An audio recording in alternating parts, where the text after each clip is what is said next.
When I was 17 years old, my parents got divorced, and my dad moved a few hours away to a small house in the country. My mom stayed in the city, and I lived with her most of the time to be close to school, but during the summers, I would spend a lot of time at my dad's place. He had a nice place out there. It was just a one-story house with a big backyard, a shed, and a lot of empty land surrounding it. There wasn't much to do out there though, since I didn't have any friends, but he let me play video games as much as I wanted, and he didn't say anything when I started smoking. I don't think he liked it, but he didn't make a big deal about it either. I think he was just happy that I was out there with him.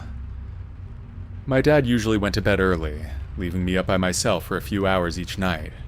I usually stayed in my room, or sat outside on the back patio, smoking and looking at my phone. The place was dead quiet at night, which could be nice, but it also made every little sound stand out. That night, I was leaning back in one of the patio chairs, halfway through a cigarette, then I heard a banging noise coming from the shed.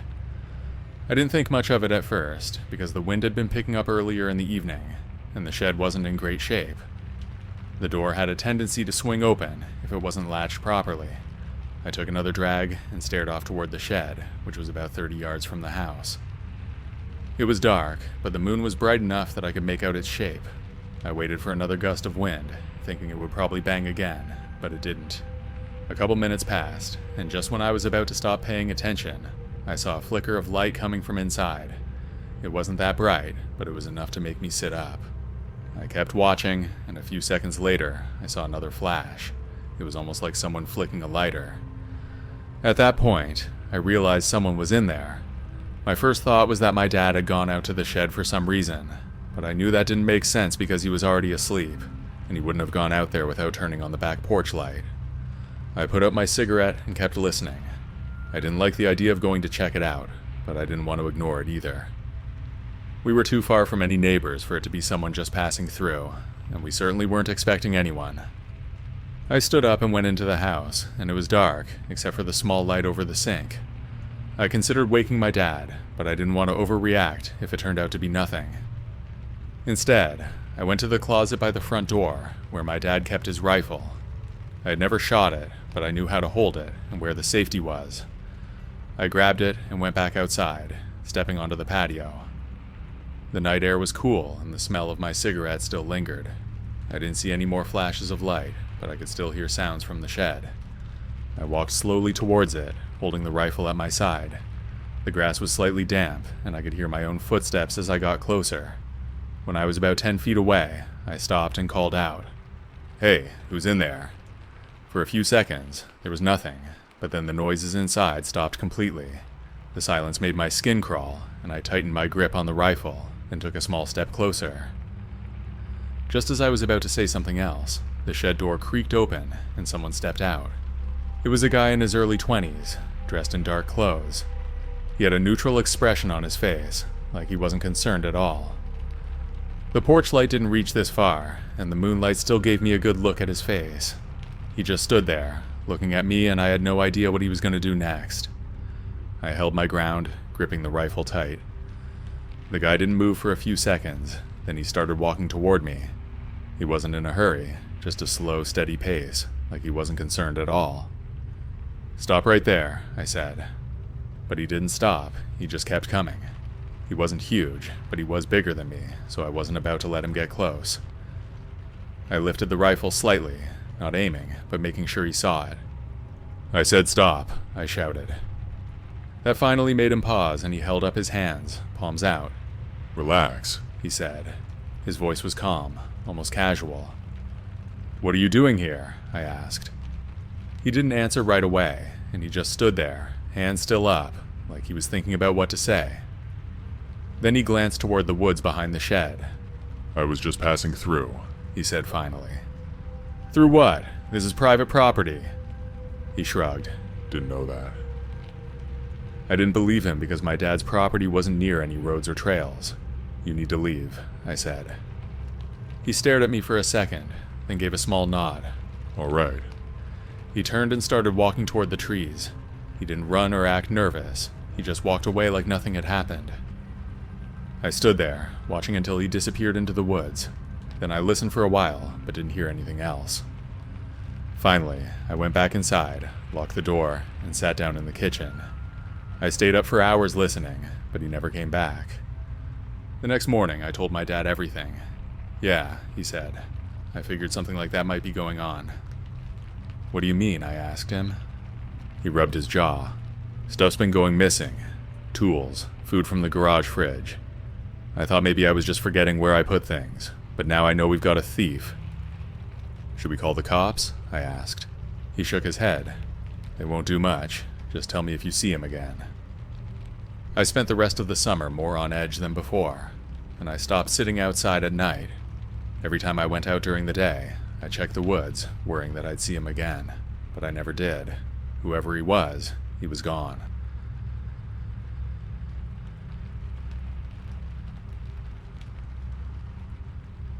My name's Nick, and this happened almost 10 years ago with my friend Trey. We were 16 at the time, and there wasn't much to do in our town. Most weekends, we rode our bikes to the park, played video games, or just walked around town. But sometimes we went out to explore places that were a bit outside of the main area. There were a lot of empty buildings and farms in the countryside, and even though we knew it wasn't safe, curiosity often got the better of us. We had heard about an old house on the outskirts of town that had been empty for as long as anyone could remember. No one seemed to know who owned it, and from what we'd heard, no one had lived there for decades. We had never gone out that way before, but we figured it would be worth checking out. That Saturday morning, we told our parents we were heading to the park. It was a normal excuse, and they never asked many questions as long as we were home by dinner. We packed some food and water in our backpacks, then rode our bikes for about 40 minutes, following an old road that barely had any signs of use. Eventually, we saw the house in the distance. It was even worse than I expected. The roof had partially collapsed, and the whole place looked like it could fall apart at any moment. The windows were broken, and vines had grown up the sides of the walls. The paint had long since peeled away, leaving behind weathered wooden planks. A rusted-out truck sat near the front porch. Its tires were flat, and the windshield was gone. We laid our bikes down near the edge of the property and walked up carefully. The front door was still on its hinges, but it was barely hanging on. When I pushed it open, it creaked loudly, and we stepped in. The air inside was stale, and the whole place smelled like mildew and rotting garbage. We knew we had to be careful because places like this could collapse. Not only that, but there could be wild animals, broken glass, or even squatters. But we had been in places like this before, and that hadn't stopped us. There was old rotted furniture covered in dust, but nothing that looked valuable. It was just another empty house that had been left to fall apart. We walked through the main hallway, stepping over broken floorboards and pieces of fallen ceiling. The living room had an old couch with stuffing coming out of it, and an old broken TV sat near the wall. A fireplace was in one corner, filled with debris. The kitchen had cabinets with missing doors, and the sink was rusted. There was something unsettling about how quiet it was. There was no wind, no distant traffic, not even birds outside. Then out of nowhere, we heard a noise from somewhere in the house. We both listened closely. It was faint, like something moving in another room. I held my breath, waiting to hear it again, but the house was silent. Trey looked at me and shrugged. "Probably just something settling," he said. We kept moving, but we decided against going upstairs. The second floor looked unstable, and neither of us wanted to take the risk of falling through. Instead, we focused on exploring the first floor. At some point, Trey and I split up. He went off to check out what was left of the dining room while I wandered into the back of the house. That's when I found something weird. In one of the small back rooms, there was a large metal box sitting against the wall. It was strange because everything else in the house was old and falling apart, but this box looked almost new. The metal was clean, and the padlock on it didn't have any rust. I called Trey over, and he took one look at it and knew something was off. "That doesn't belong here," he said. I wanted to leave, but Trey was too curious. He knelt down and started messing with the lock. When he realized he couldn't break it, he checked the back of the box and saw that the hinges were exposed. He pulled out his keys, and using one of them, managed to pry the hinge pins out. After a minute of struggling, he got the last one loose, and the lid swung open. Inside, stacked neatly, were bricks of cash and several plastic bags filled with what looked like drugs. We didn't know exactly what it was, but it was obvious. "We need to go now," I said. Trey didn't argue this time, because he knew it too. He put the pins back and slammed the lid shut. Then we turned and ran. The floor creaked under our feet, and dust kicked up into the air as we bolted through the house, but we didn't stop until we were outside. We grabbed our bikes and took off down the road. My hands were tense on the handlebars, and I couldn't stop looking over my shoulder. A few minutes later, as we were riding back toward town, we saw a truck coming down the road. It was a pickup truck, and it was newer, with tinted windows. It was moving slowly, but we still couldn't see anyone through the dark windows. We kept riding and trying to act normal, but I could feel the truck getting closer. Right before it reached us, it slowed down even more, but then, after a few seconds, it sped up and kept going toward the house. Eventually, we were back in town, and we pulled into Trey's driveway, then sat there, breathing heavily. "We never talk about this again," I said, and Trey agreed. For years after, I never brought it up again, and we never went back to that house. I don't know what would have happened if we had stuck around, but I'm glad we didn't find out.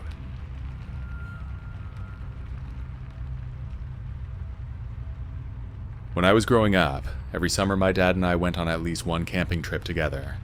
It was something we had done since I was a kid, and even as I got older, we kept the tradition going. We usually picked a new spot each year, and this time, my dad found a place online that neither of us had been to before. The listing didn't have any pictures, but the description made it sound pretty cool, and it was easy enough to reach. We liked quieter spots, and this one seemed like it would be perfect. The drive there took most of the day, and by the time we arrived at the trailhead, the sun was already getting lower in the sky. The trail was rougher than we expected. It was steep, and there were rocky patches that made it difficult to navigate. We packed light, but it still took longer than we thought to reach the site. By the time we got there, we were both exhausted and sweaty because we were worried that we might get stranded in the dark. But we made it there, with just enough time to get set up. The campsite itself was well established. There was a metal fire pit already there, with a lot of cleared out space for tents. There was even a thick log that had been dragged over near the fire pit, probably for sitting. We set up our tent quickly and got a fire going before it got dark. By the time we got dinner going, the sun was completely down. We just had hot dogs roasted over the fire, and we each had a can of baked beans. After eating, we sat around and talked. The temperature dropped as the night went on, and the sound of crickets filled the air. There were some other noises, and I was always worried about bears, but it was probably just small animals moving through the underbrush. I always liked these trips because they gave us time to catch up without distractions. My dad told me stories about when he was younger, and I told him about what I had going on at school and work. It was a good way to spend time together, just the two of us. The fire crackled, and my dad leaned back against the log, poking at the embers with a stick. He mentioned how peaceful it was out here, away from everything. Eventually, we got tired and decided to turn in for the night. I crawled into my sleeping bag and listened to the wind moving through the trees. I don't know what time it was when I woke up, but the fire outside was still glowing faintly. At first I wasn't sure what had woken me up, but then I heard someone screaming in the distance. The voice was male, and it sounded like he was in pain. It wasn't just yelling, it was desperate, like he was begging for help. My dad was already awake, sitting up in his sleeping bag and listening. We looked at each other, and neither of us said anything at first, but the screaming didn't stop. "What do you think it is?" I finally asked. My dad didn't answer right away. Instead, he got up and grabbed a flashlight, then stepped outside the tent. I followed him and noticed that the fire had burned down to embers. "I need to check it out," my dad said, "but I want you to stay here." I didn't like that idea at all, and I wanted to go with him. "I won't go far," he told me. "Stay by the fire, and I'll be back soon." Then he walked off into the darkness, and I watched as his flashlight disappeared through the trees. The screams continued, but they seemed further away than I thought, so I was kind of worried. To calm down, I sat by the fire and poked it until it came back to life a little bit. The minutes stretched on, but then the screaming suddenly stopped. For some reason, that was worse than the screaming itself. The silence made my stomach twist, and then I stared into the darkness, waiting for my dad to come back. After about a minute, I got up and started walking in the direction that my dad went. I just couldn't sit there waiting any longer. When I was only a few feet into the bush, my dad suddenly emerged from the opposite direction. "Run back to camp," he said. I didn't ask questions. I turned and sprinted toward the campsite with my dad right behind me. As soon as we got back, he grabbed his bag and stuffed a few essentials into it. I did the same, even though I had no idea what was happening. "We need to go," he said. We didn't take down the tent, we just left it behind and started moving down the trail as quickly as we could. For the first mile, we ran even though it felt dangerous with just the light from our headlamps. After that, we slowed to a fast walk and only stopped when absolutely necessary. I kept asking my dad what he saw back there, but he wouldn't answer. He just kept looking over his shoulder, checking the trail behind us. It took us nearly 2 hours to get back to the car, but when we got there, we threw our bags in the back and got in, locking the doors immediately. My dad started the engine, and we drove away without saying much. The whole way home, I tried again to get him to tell me what happened, but he refused to talk about it. It wasn't until years later that I finally found out what he saw. He told me that when he followed the screaming, he came across a clearing. There was a naked man crouched over a rotting deer carcass, eating it with his hands. Another man stood nearby, watching in silence. Both of them turned and looked at my dad when they noticed him. He didn't wait to see what they would do. Instead, he ran back to me immediately. We still went out every year for a while after that, but I could never explain what the hell those guys were up to out there.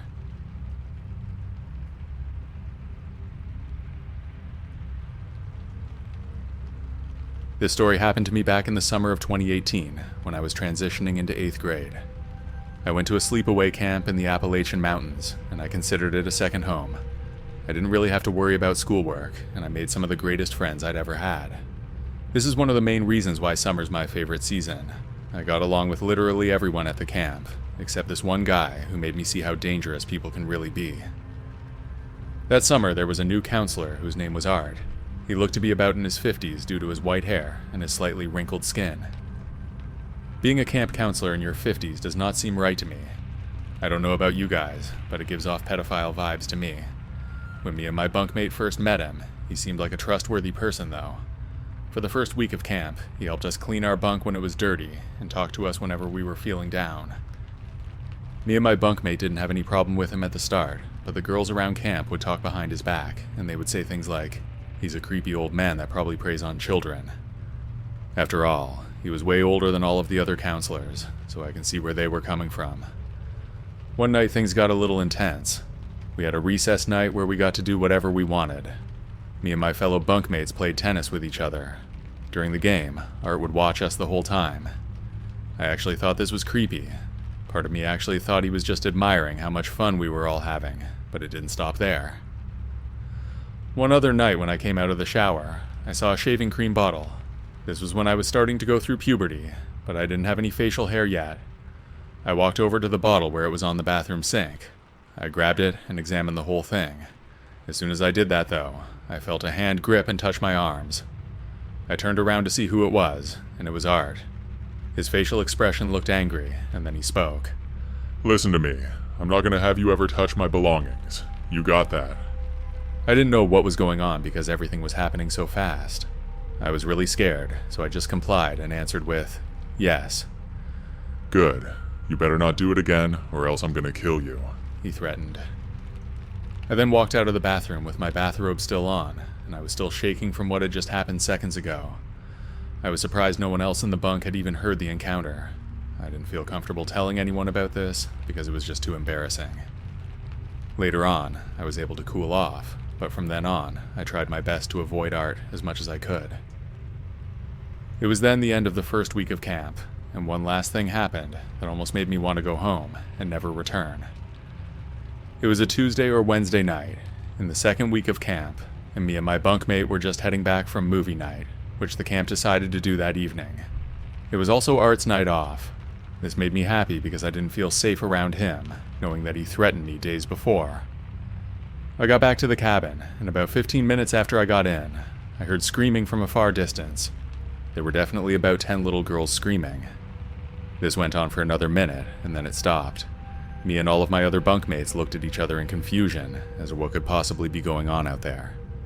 We had 3 counselors present with us that night, and 2 counselors told us to stay there. Then they went to investigate what was happening, while the other counselor stayed with us. We all listened and stayed put, and about an hour and a half passed, and our 2 counselors were still gone.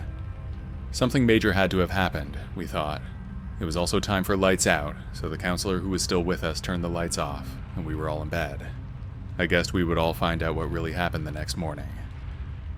Morning came, and we were eating breakfast at the camp's dining hall. We were allowed to sit wherever we wanted to, and so that's what I did. I sat down with a few of my bunkmates, and some older girls sat down with us. As we were eating, one of the girls finally told us the whole story of what happened last night.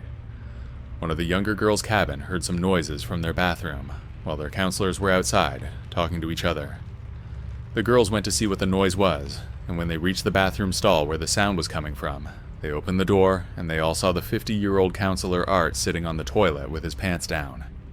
He then smiled and said, "Hey, pretty girls." That's when all of the girls screamed and ran out the cabin, which were the screams we heard.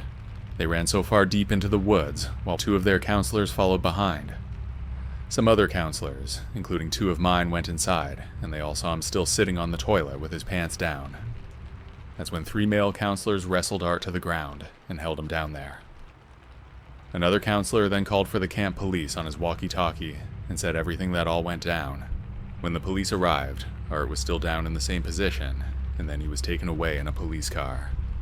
He was still in custody that morning, and that young girl bunk had to sleep in a couple of other girls' cabins because they were clearly not safe there. Everyone at my table just stopped eating, and all of our jaws dropped. I'm sure every other table was talking about it as well. My heart went out to all the little girls who had gone through such terror that night. I did one more summer at that camp, and nothing that severe happened again. Art obviously never returned to the camp, and I wouldn't be surprised if he's still being held in some sort of institution to keep him away from children. Monsters like him should be held in prison for a very long time, maybe even life. I hope he's getting all the hard time he deserves in prison, because predators like him don't belong in this world.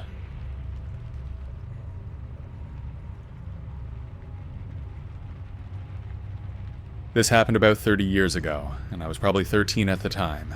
I grew up in a small rural community in the Midwest. There were houses on a few acres, and farms mixed in. It was a very tight community, and most families had known one another for many years. One of those houses on a couple of acres backed onto the woods. It was somewhat secluded, and an old widow lady lived there. Everyone called her Mrs. Price. She always had an intimidating companion by her side, a very large Doberman pinscher she called Dobie.